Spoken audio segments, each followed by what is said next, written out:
What's up, Digidestins? This is Kyle D, better known as RideMyAvatar, and today we're going to be talking none other than 3 decks from this past weekend. Kind of had some really interesting topping in locals and stuff like that, so let's talk about some JP lists.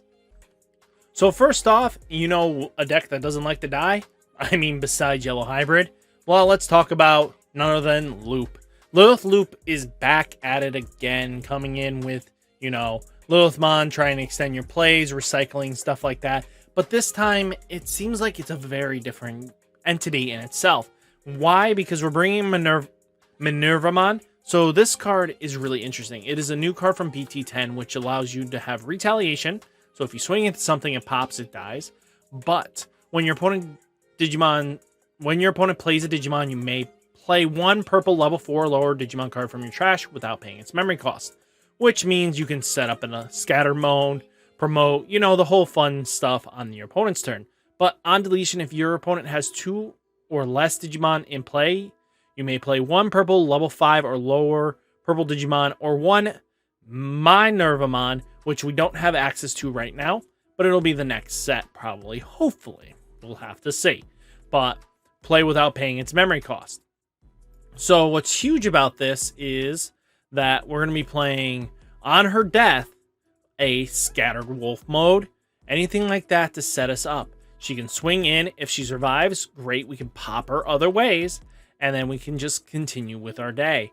What can be really nasty is using cards like Back for Revenge. So on deletion, play this card without paying its memory cost. Any on-play effects do not activate, which is fine because we won't get Service Mode to activate, but that's fine.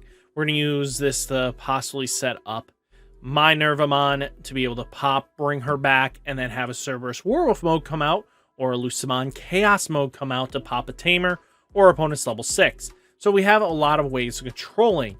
Well, what is this deck trying to do? It's trying to lead up so that we gain the max value out of a Jack Raids to keep it our turn.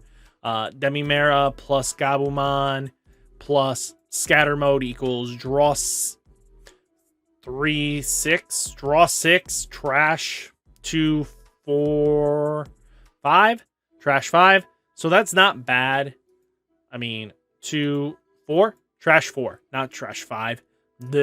I mean, I can't talk. What's no surprise there. But being able to do that makes you draw a bunch of cards, sets up Jack Rage, sets up a lot of weird cards and stuff like that. Revival from Darkness hasn't been really used much, but delete one of your Digimon, then play a level 5 or lower card from your trash without paying its memory cost. What can be really nasty is if we get double Werewolf mode, 1 Minervamon here, Minervamon, will be able to play a level 5 and then Werewolf mode out, which, oh my goodness, what could that lead to?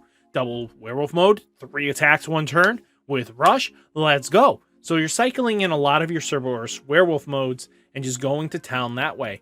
Deathclaws to pop anything if they have anything to slow, like bring it into that 2 range you need to be. Calling for Darkness. We know what this card does. It's going to pop something, but then return 2 purple Digimon to our hand. Sets up more plays. Dead or Alive here. Play 1 purple level 5 card from your trash without paying its memory cost. If you have 10 or more in your trash, you can play a Lucimon for free. On plays do activate, so that gets really nasty. Purple memory boost just to search, and then gain memory later. Saichimon to block things out. Gaze to block your opponent from using memory tamers or, you know, the memory boosters, not memory tamers, options, you know, like Jack Raids, Hammer Sparks, and stuff like that.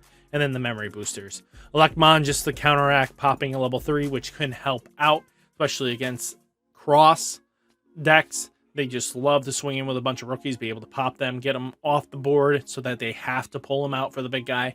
So, I mean, it's a hard trade-off, but you're going to have to use it. You can come on promote just to get Rush in there, just so if you set that up, it's another option. Devimon blocker, because you need some blockers in this game.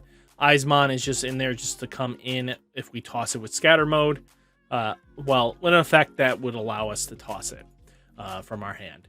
Cerberus mode, draw on deletion, just Cerberus. And then Werewolf mode, we already talked about. Lilithmon, you know the loop. Nidhogg, just being able to toss it And then there's also a possibility just trashing a card from your hand, delete one of your opponent's level 4s. Dexmon, if they go too wide, you can just clear a board and just keep your opponent at bay. We've already talked about majority of the options. Matt, just to get you the 3 memory. And then Analog Youth just sets up mills.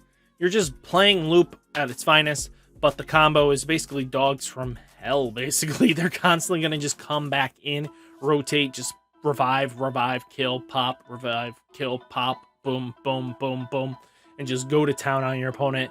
And then your opponent really just doesn't have any answers or outs to you. You're just going to apply a lot of pressure. It's an aggro-based deck, and it's just going to be that way. Very interestingly, people have been testing this weird Gammamon build. It had a couple local tops so far. This is one that I found, but it's nothing too crazy. We have Gurimon for the draw if you're at 6,000 DP or more.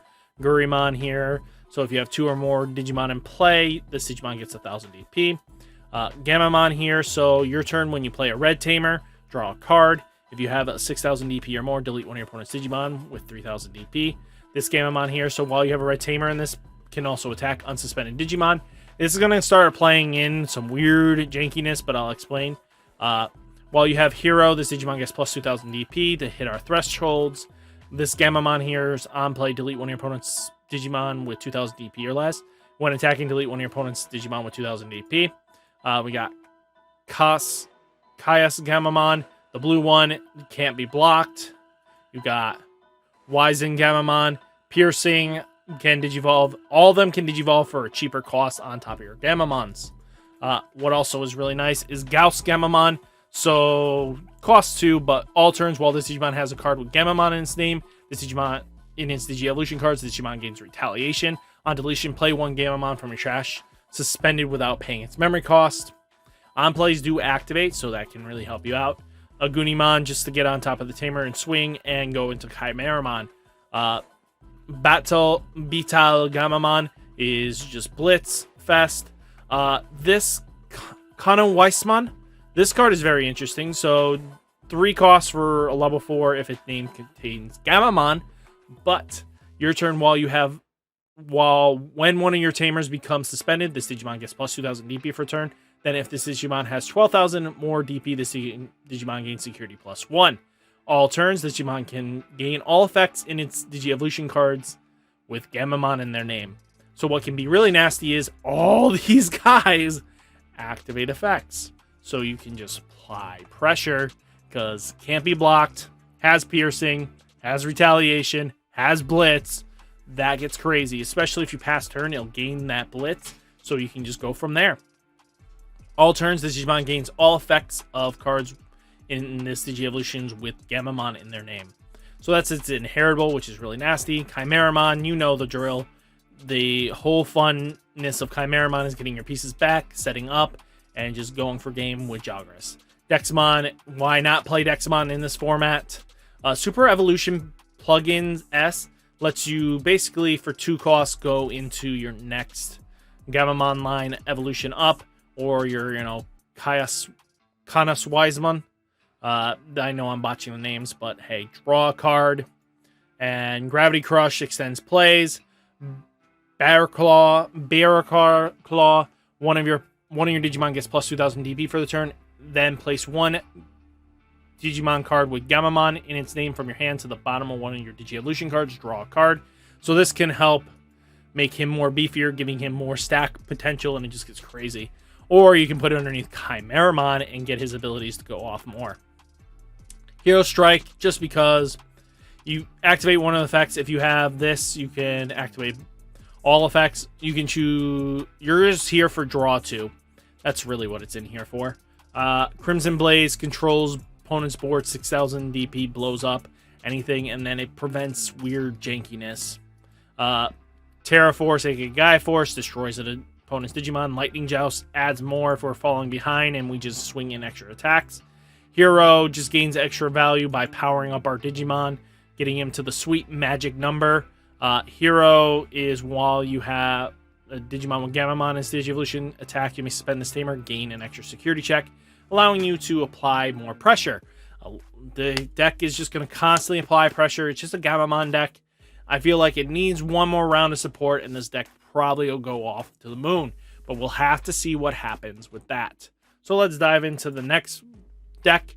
Of course, we know what Grandis Quagga does. It got some new tricks and tools, but we know what he does. He's going to Digiburst all his stack and then Digivolve into Grandis Quagga here. For 1 cost, spend one of your opponent's Digimon. Then if this Digimon is attacking, you may switch the target of the attack to one of your opponent's suspended Digimon. The Digimon gets plus 4,000 DP. And if this Digimon has Grand Quagga or X antibody in its Digi-Evolution card, suspend one of your opponent's Digimon and unsuspend this Digimon. Just basically apply pressure. What's really nasty is you're going to Digiburst everything but this Aquagamon here. So because it's your turn while this Digimon would Digivolve into a Digimon with Insectoids in its trait, all your opponent's Digimon gets. When this Digimon is suspended, lose 1 memory until the end of your next opponent's turn. When your opponent has an Insectoid in its traits, when this Digimon has an Insectoid in its trait, this Digimon gains Piercing. So basically what you're going to do is build up a stack in Raising, come out with Grand Quagamon, Digiburst everything but this Aquagamon here, and this Grand Quagamon. So now you'll have a bunch of security checks, Grandis swings in, multi-checks, boom, they'll have Piercing, you can swing into their Digimon. Since you have a Grand Quagamon in, he restands himself and then applies more pressure. So that's all this deck is going to do. We already know that X antibodies are just going to Digivolve on top of in Raising. And it's just going to get crazy. Yokomon just adds more buff. Minomon, just while this Digimon has Insectoids in trait, it gets plus 1,000 DP. Kuwaga is while this Digimon attacks, delete one of your opponent's. When this Digimon attacks and deletes one of your opponent's Digimon, gain 1 memory. Depending on setup and how you want to go about it. Terriermon shuts down their options, and that's really good. Anything that gains some extension plays. This can Digivolve for 0 on top of that in Raising. Reveal 3. It has an on-play when Digivolving. Add 1 card with Insectoid or Machines in trait or X antibody option card among them to your hand. Place the remaining cards at the bottom of the deck in any order. Nothing too crazy there. Palmon for the jamming, if you need to get jamming off. Weedmon for that gain the memory. Beetlemon for game status here. Seamon. This is Stingmon. This card, if it hit it in security, suspending one of your opponent's Digimon is crazy. And then this comes out, and that could lead you to game wins. But, you know, green memory boost, delays, you know, the fun stuff. And Mimi just to turbo out stuff once we're in Grandis Quagga's range. We can then set up, especially if he's already been out for a turn or anything like that. Or even if we have, double Mimi. You can hatch Digi, bring up the rookie, and Grandis will clear the rest. So that's kind of the gist of the deck. It's very linear. There's nothing really too crazy you're going to do with it, but it's a good deck no less. So guys, what do you think of these 3 decks? What is one of your favorite of BT10 so far? Let me know. I've covered a lot of decks on JP Tuesday, so let me know down in the comments, and I'll catch you next video. Peace!